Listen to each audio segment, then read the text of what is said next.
Jan Cooper had never planned on becoming an author. His wife and children all witnessed the great things he could do before he ever started writing.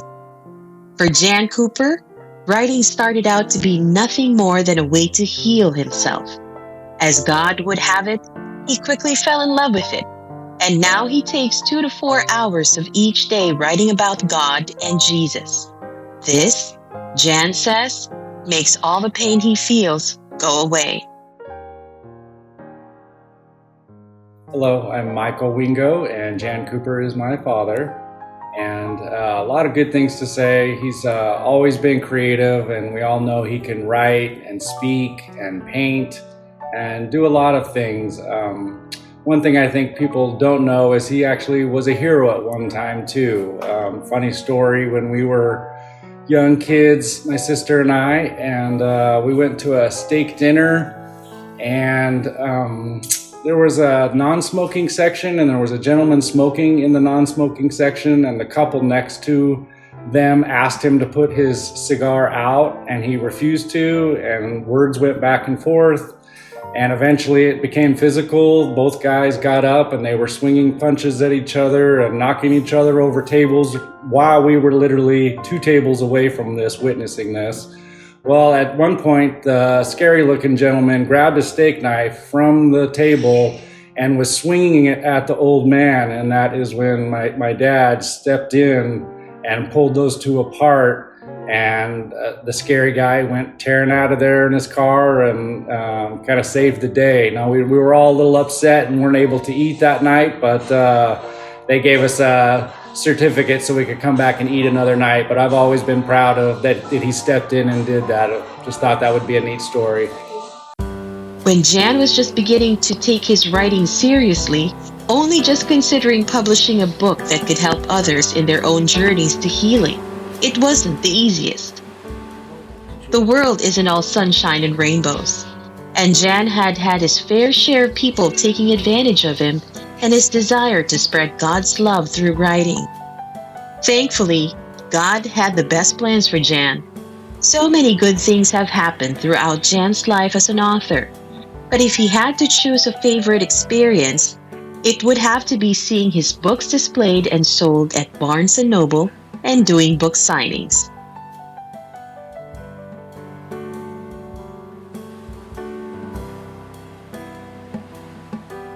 Jan Cooper. I'm here at Barnes & Noble in Citrus Heights, California, and I'm here to let you know that several of my books are in stock here. A Conversation with an Angel, Calling Your Way to Success, and Faith, Hope, and Health. Anyway, you take care and come and visit us at Barnes & Noble. In 2018, he came across a company that he was able to happily work with, and he hasn't stopped since. I just want you to know, I don't want you wasting all your money. I want you to use it wisely. Find out how much it's going to cost to print your book. Check with many companies to find out which company is best for you. Check on the price of the cost of the book. Check on the price of the cost of promoting it. Check on the price where would be the best places to promote your book. Because some people just want you to promote everything. Really, some of them just want your money. And I don't want you to feel that that the company I'm with is just after your money. Because I know they're not. Because a lot of the people that work for these other companies all got together and started their own company to do it the right way. So consider this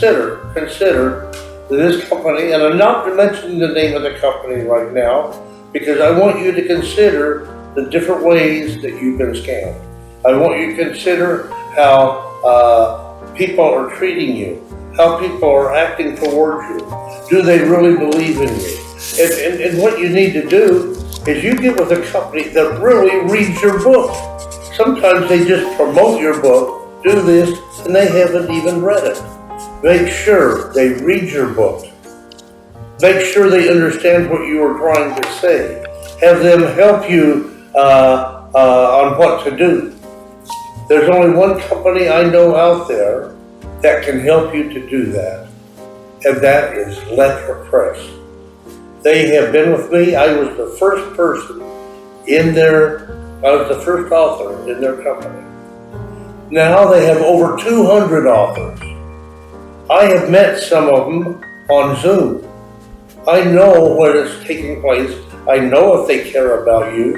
I know if they're going to edit your book properly. I know it won't cost you too much to print your first book. But you need to know, after you get the book printed, I want you to know you do have to promote it if you want to try and sell it. Now, if you're just doing a book to help your family, then you just give them out to your family members and it's over with. But if you're really writing a book to inspire and motivate other people, Letra Press can help you to do that. Letra has plans for you. They know how to help you. They know how to print less expensive than others. They know how to, after they read your book, and they will read your book. I've had many books go through Letra now, and it's actually because they have read all my books, and the owner has fell in love with all my books. And if it wasn't for her, I might not be here now. They're even considering turning 2 of my books into documentaries. They're even considering, they're considering doing the documentaries. They also have come to my house personally to live. I let the owner of Letra Press come and stay with us for a whole week. She fell in love with my family. She fell in love with everybody else because she fell in love with my books. If the company that you are going to go with doesn't fall in love with your books as you did to write it, then that's not the company for you. I'm not saying Letra is the company for you. It's the company for me. But check out all the various companies so you don't get scammed. I am going to write a book on scamming, and I'm going to mention the companies that I'm with that I believe were scamming me. Now, maybe I won't, because I don't want to cause hard feelings, because all it was a learning experience for me. So I might not write a book on scamming, but I really down deep want to, because I don't want people like you to get hurt. I know how much I spent trying to get my books going. And my wife told me, don't spend any more on books. Don't spend any more on books. You spent so much already over the years. But when I got with Letra, the owner fell in love with my books. Fell in love with my books. And she asked if she could come and stay with us for a week. And I said yes. And she's interviewed and talked to every member and my kids. And she loves the story that my wife and I have together. She says more people want what you have. More people need to read your books. And because she was receiving comments from other countries and radio announcers and different things like that that were interested in my books, she knew how to handle it in a proper way to where she is helping promote my books. She's doing this. She just fell in love with my books. So if a company doesn't fall in love with your books, search for one that does. Or maybe your book needs to be rewritten a little bit. Maybe it needs to be spelled correctly more. Maybe punctuation is a little bit off. Then hire a company to edit it for you. But I just feel very uplifted because I found a company that took the time not to read one of my books. They read all of my books, and because of that, my books are being sold pretty well, and they're actually have bigger plans for having them turned in. They said every one of my books needs to be turned into a documentary. Yeah, and they're doing this. They're doing this. They're doing this. So search and find the company that is best for you Ledra is the best for me, but you got to do your homework. Find out which one really will read your book. If they don't read your book and they just promote it, that's not the company for you. I want you to know it is time to believe in love. Believe in love. And if you believe in it, it will come to you. My publisher, they asked me to write a children's book about a certain couple. And I said, well, I've never written a children's book, but I can try. But why? They got to know me and my wife very personally, and they said, we want to write a book about you and your wife. So believe in love. So I started writing, and within about 2 or 3 weeks, I had it all written, not knowing I could write it. And then I took my little doodles, my little drawings, to add to it. Now, they can be done in black and white or in color, or sometimes the publisher may use it in color. But it shows inside the book. If you don't believe in love, you're not going to find it. But if you believe in love, you're going to find it. And I want you to have what my wife and I have. We got very fortunate. We know God put us in the right timing, because you see, if the things are not right, things aren't going to work. When when the timing is off, it's not going to work. God has His perfect timing for each and every single one of us, and I thank God every day for putting me and my wife together. But I never thought I'd write a children's book. I never thought I would do any drawings to go with the children's book. But when my publisher said, we want you to write a book called Believe in Love, Believe in Love. And I want you to believe in love, because it does exist if you're open to it. But you gotta really, really be open. There's so many people going through divorces now. There's so many people that need to hear the right words to understand what love is. So when the conditions are not right, God is always going to say no. Now, when the time is not right, God's always going to say slow. Now, the reason you're going slow is because you're learning, you're remembering, you're becoming better than what you used to be. I remember my wife went through married the first time at 16 and went through a divorce. I married the first time when I was young and went through a divorce. And the second time around, we found each other, and we know God wanted it that way.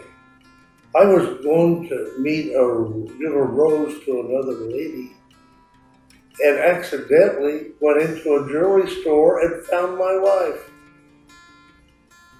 I was going to deliver it to another lady, and she sat there and said, if it doesn't work over there, maybe you'll come back here. I went back there, and we've been together ever since. I want love for you. I want kindness for you.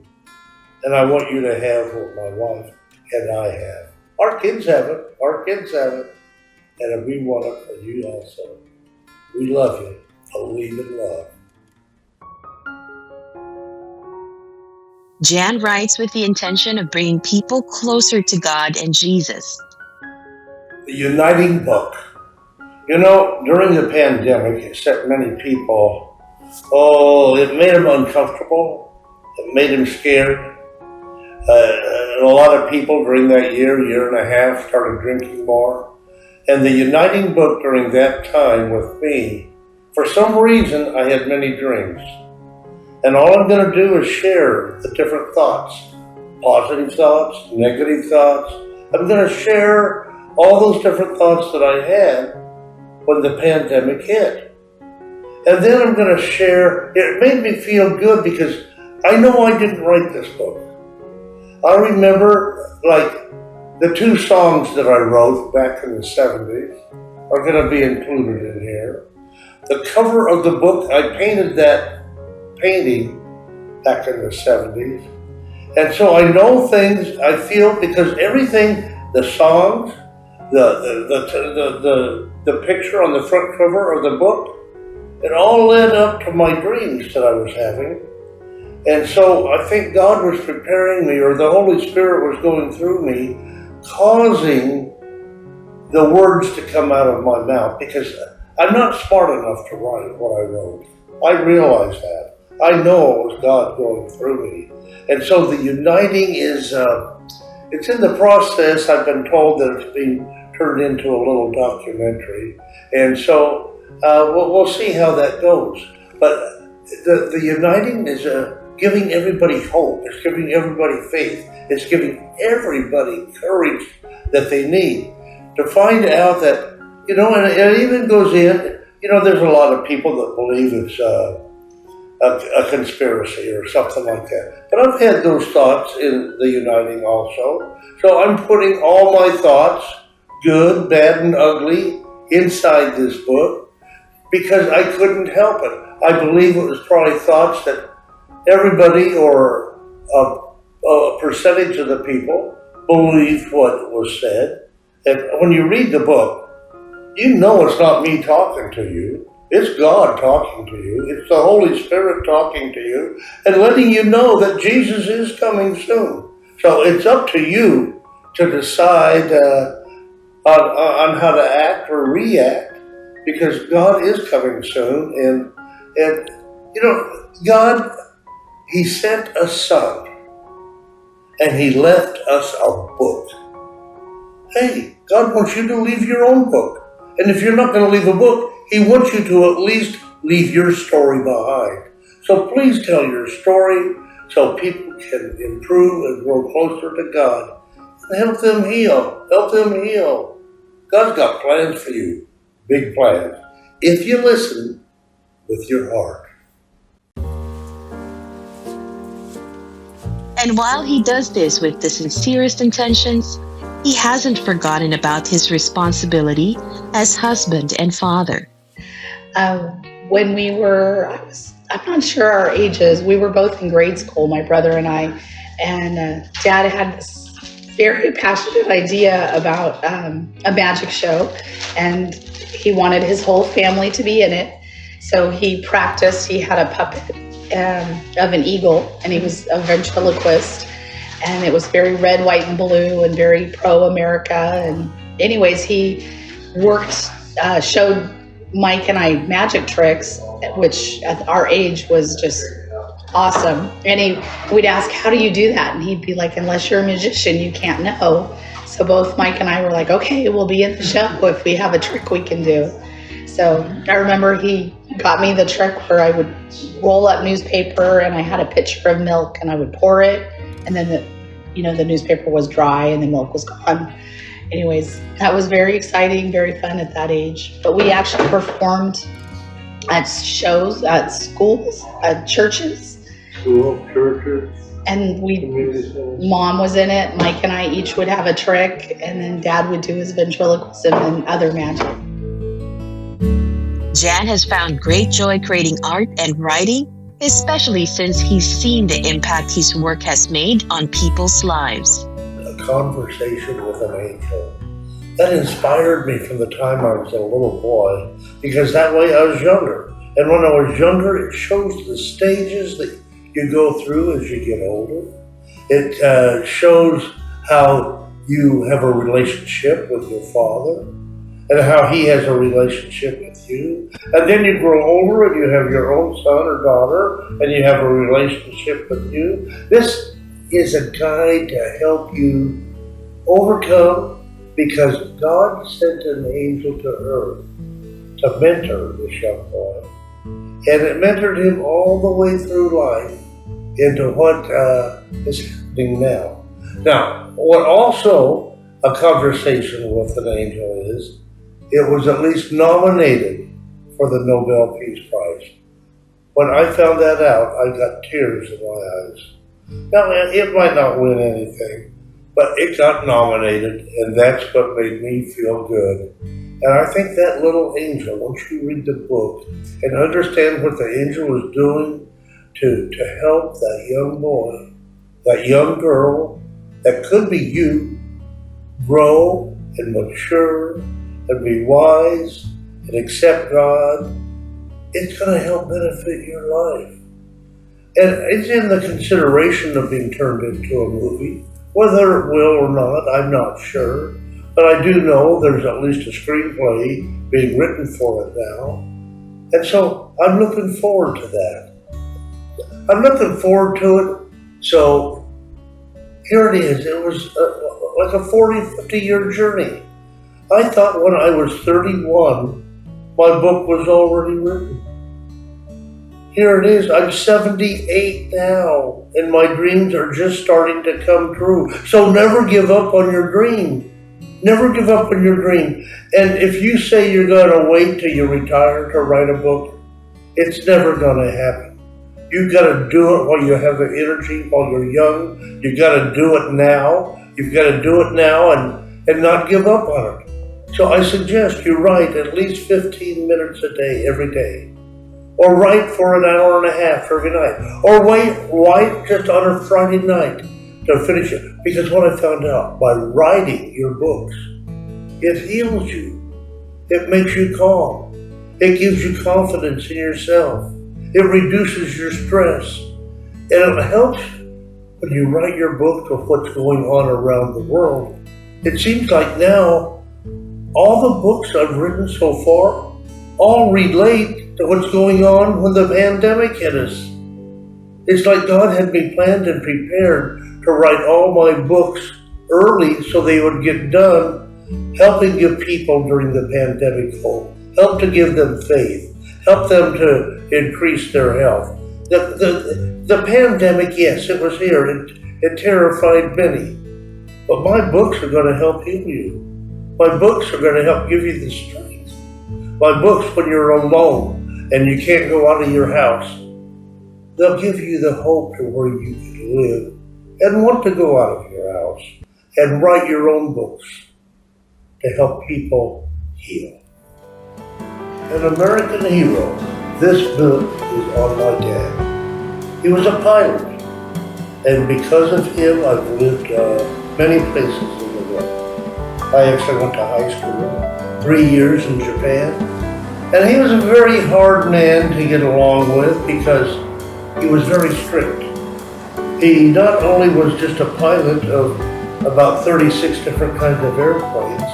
The four main ones that he flew were the B-24, the B-29, Caribou, and the B-52. And he was he was in World War II, the Korean War, and 2 tours of duty in Vietnam. Now, I didn't appreciate him being as strict as he was on me until after he was gone. I mean, he didn't appreciate me being an artist or an author. He didn't understand that. But he was strict on me, and I appreciate that now. I didn't understand it at the time. But I wouldn't have so many accomplishments now if my dad hadn't have set good examples for me and was strict on me. You know, I mean, he sat there and said, well, you wouldn't be so damn fat if you'd eat the right foods and exercise. So he just said it the way it was, just came right out of his mouth, the way he believed. Some people couldn't handle it. And when I was younger, I sometimes couldn't handle it and was wondering why he had to talk to me. I mean, he never told me he loved me until about a year before he passed. He never really hugged me until about a year or two before he passed. He was just a strong man. I mean, he's the kind of a person, like, he's been a base commander in Little Rock, Arkansas. He's been a pilot. He's flown all these different kinds of airplanes. He was just he told you exactly the way he thought. He knew how to control groups of men.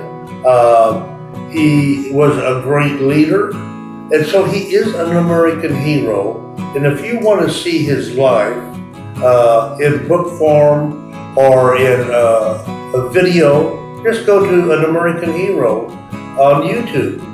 And what's happening here there's going to be a little half-hour movie or video on his life that's going to inspire you with all he's overcome.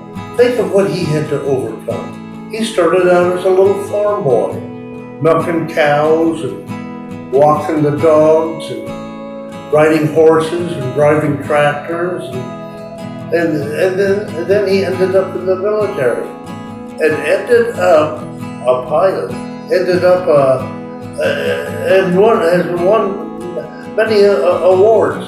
He has so many medals hanging on his uniforms that he's asked to speak in many different places at many different times. He's very, so if your father or mother have been very strict on you, it's good. It's good. You don't appreciate it when you're younger often. But let me tell you, when you get older, you do appreciate it. And you thank him, and I thank him. I thank him more than I ever did when he was alive, probably because I was not smart enough or wise enough to realize what he was doing. Because if you're too easy on a person's life, they don't learn discipline. They don't learn to work hard. They don't learn to keep working for their dreams. My dad loved being a pilot, and thanks to him, I've lived pretty much a lot of places. Didn't appreciate it all at the time, but now that I'm getting older and wiser, I appreciate everything he has done for me. And I hope you understand the same about your parents one day. Even though you might not now, one day you will, and you will thank them for giving you the courage, for giving you the stamina, for giving you knowing how to go through the hard times. Because hard times is what makes us strong. And the more you go through and the longer it lasts, the stronger you get. I remember when I was in school, my mom always told me I don't have to listen to my dad because he's not my real dad, he was my stepfather. But he tried to be close to me, but she just wouldn't let him. And that's sad, because he wanted to be close, I could tell that.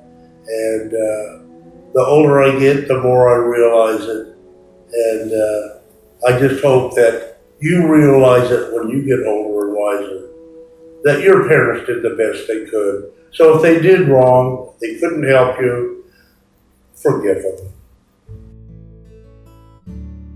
Jan and his family have been blessed with a beautiful house, a nice car, and a loving family. Jan prays that his writing will help others heal, further hoping that his writings will live on long after he's gone.